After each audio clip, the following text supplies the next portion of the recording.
So an impact on us is it's crucial. Like here in Hampton Roads, I represent the folks at the members of Tidewater Federal Firefighters, and the post that you mentioned was the IAFF General President Ed Kelly talking about passing a clean resolution to get the government back opened again, because it does take away from us. It does take away my 300 members that work here locally in Hampton Roads.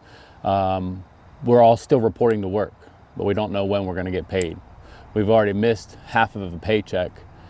This last paycheck, everybody only received half a paycheck. Even those hours that were worked prior to the shutdown, some folks missed that overtime pay.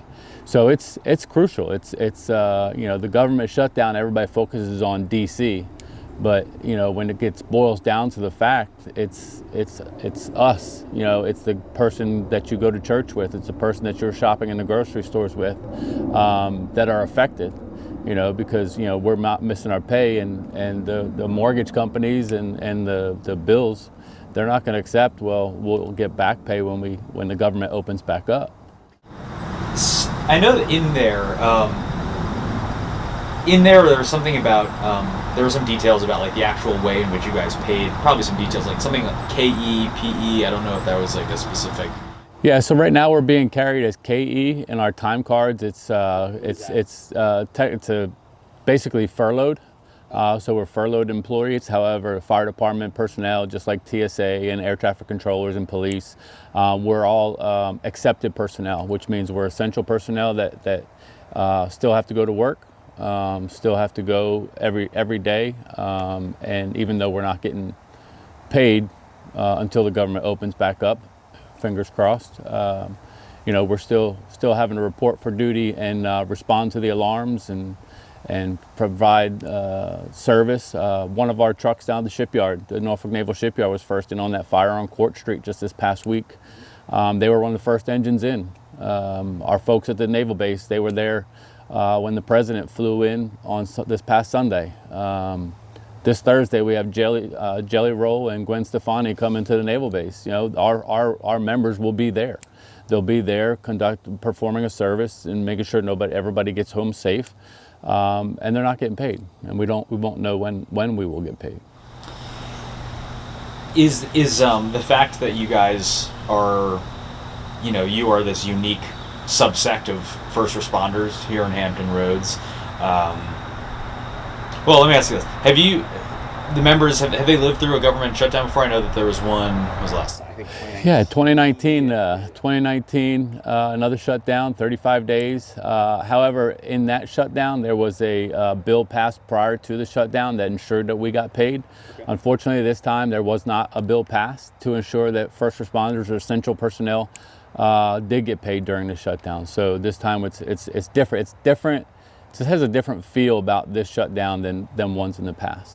Yeah, because I know that there's a lot of ambiguity out about. There's been a lot of statements about military folks are supposed to get paid, right? But there have been some comments about well, maybe at some point you have to expect back pay is not a thing. So I don't know if you know more than I do about. So I mean, you only see what's reported, and sometimes what's reported is depending on what you're watching, is very biased. So you can only go by what you hear, what you read, and so on and so forth. I mean, 2019 government government employee fair equity or fair act was signed to ensure that we got back pay when the government reopened. There's talk about how it's interpreted or so on and so forth now, so we don't know. You're anticipating that you will get that money back, just like you're not gonna however many hours you've worked so far, the hope is that you're gonna get it at some point, you just don't know when. Correct. Right? Okay. Correct. I was hoping, I mean, you mentioned it before, like mortgages, right? 300 members, right? 300 members here locally, but that's just I mean, that's here in Tidewater. That's not counting that's the Navy bases. That's not counting the Army bases or the other 10,000 members of the 16th District's IAFF that are federal firefighters around the country. So do you well, actually, quick clarity question. You guys, is there a different sect of firefighters that are employed on Navy bases, or are you guys just? So we're all federal firefighters, all the same. Each entity has its own. The Army, the Air Force, the Navy, they all employ their own firefighters, all federal firefighters, which we fall under those who are belong to the International Association of Firefighters. They fall under the 16th District. There's other ones that don't fall under us, or under the IAFF, that are with AFGE. But in the 16th District, just IAFF members, we have over 10,000 plus. I just wanted to, relate that you'd mentioned mortgage payments, right? Yeah. I'm sure you're getting fielded this question a lot by your members, but in terms of like guidance, what are you having to tell your, your peers, the folks within, the union to say, hey, this is what maybe our national union is telling us to tell you guys about, if you get questions about. Well, it's optimal. We'd like to see people have a safety net, a savings that they can dive into if in need be. But a lot of our members are new. They're brand new, young guys coming up. We had a recent large turnover. So a lot of our members are younger, so they don't have time to build that safety net. So every paycheck provides food on the table, provides that. But for those that need help, there's organizations like Navy Federal they're providing interest-free loans to members, where they go and they're able to see their last deposits from their checks and give loans in accordance with that. But if they're not members of that, we ask them to just reach out, stay in contact with their bill collectors. And again, you'll get back pay isn't always an answer that they want to hear.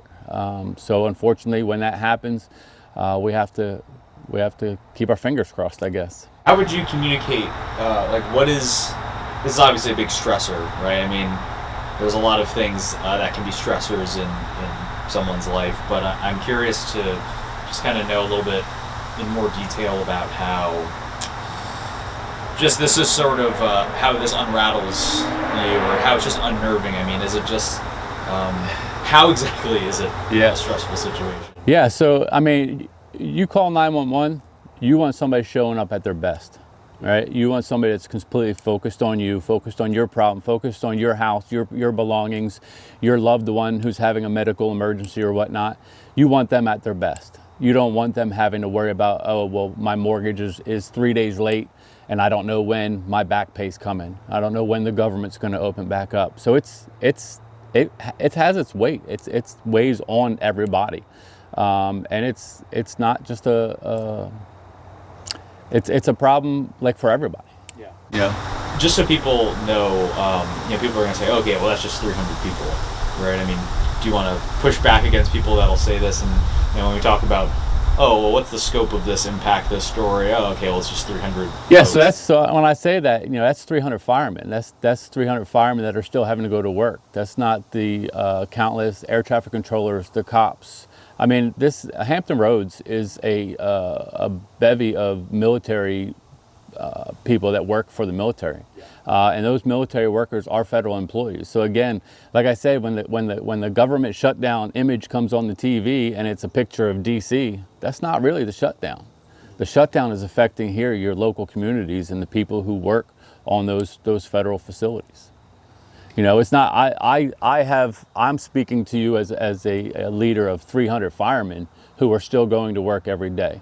And we, because we go to work, we can't get part-time jobs.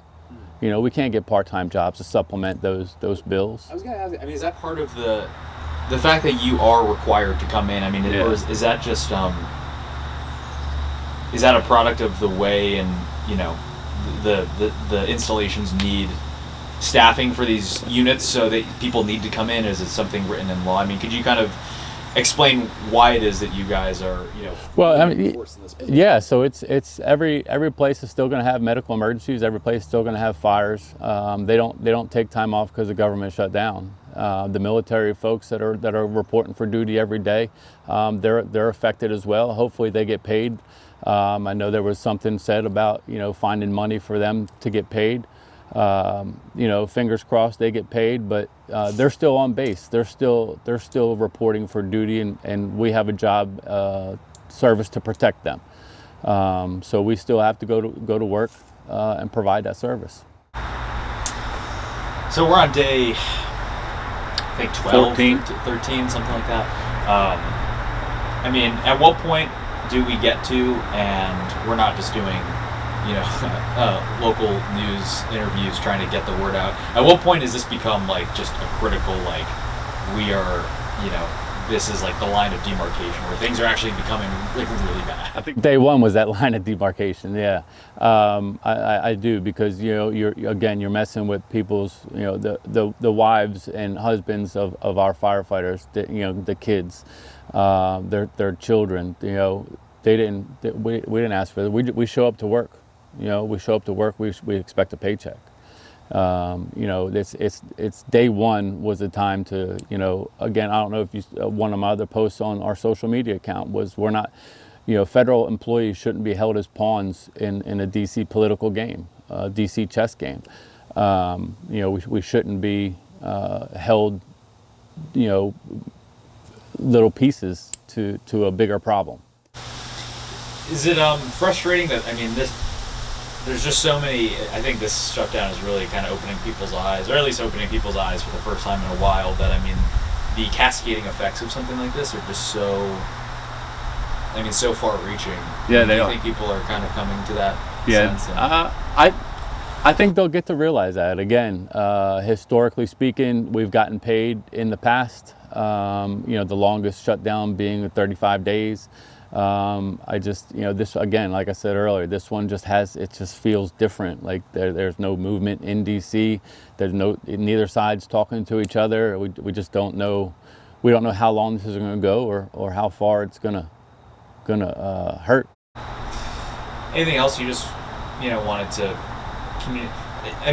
Are you getting a lot of flack from the guys that you represent? Are they like, hey man, what the hell's going on? So they know I'm in the same boat as them. They understand that. They ask questions and guidance, and what are we getting? And again, like I told you, I just try and explain to them, keep communication with your creditors and your landlord and your mortgage brokers, and there's the options out there like Navy Federal, USAA, organizations like that are offering interest-free loans. Outside of that, we're all in this together. We're all here doing the job, coming to work every day. But again, it's tough.